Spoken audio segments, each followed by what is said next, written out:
ভিক্ষুক রাস্তা দিয়া যায় আর জমিদারের পুত্রবধূও যায়। একজন সামনের থেকে আসতেছে, একজন সামনের দিকে যাইতেছে। দুইজনের ক্রসিং এর সময় ভিক্ষুকের গায়ের কাদা জমিদারের পুত্রবধূর গায়ে লেগে গেছে। সে দুনিয়া আন্ধার করে ফেলছে, স্বামীকে ডাইকা নিয়ে আসছে, বলছে ভিক্ষুক আমার কাপড় নষ্ট করে দিছে।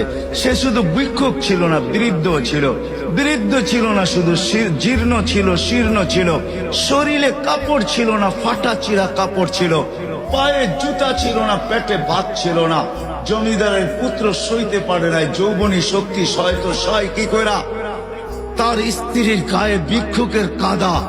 বস সমগ্র শক্তিকে হাতে জমা করা, একত্র করা বৃদ্ধের গালে বসায়। বৃদ্ধ কিচ্ছু বলে নাই, শুধু উপরের দিকে তাকায় দুই তিনটা শব্দ উচ্চারণ করছেন। শব্দগুলা হলো ইয়া মাল্লাহ তারা হলো ওয়ুন, ও আল্লাহ চোখে দেখা যায় না। ও তারা কুল্লা শাই, তুই সব দেখিস।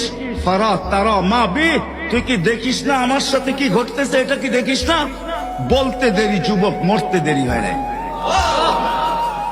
জমিদার চলে আসছে, প্রতিশোধ নিবে। বৃদ্ধের একদিকে মুস্কি হাসি, একদিকে বলতেছে প্রেমের খেলা এমনই হয়।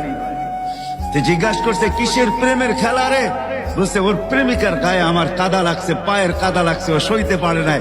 যৌবনী শক্তি দিয়ে আমার বৃদ্ধ গালে বসায় দিছে। আমাকেও একজন ভালোবাসে, সেও সইতে পারে না, সেও সইতে পারে না। ও তো থাপ্পড় দিয়া ক্ষান্ত, সে জান নিয়ে নিছে, জান।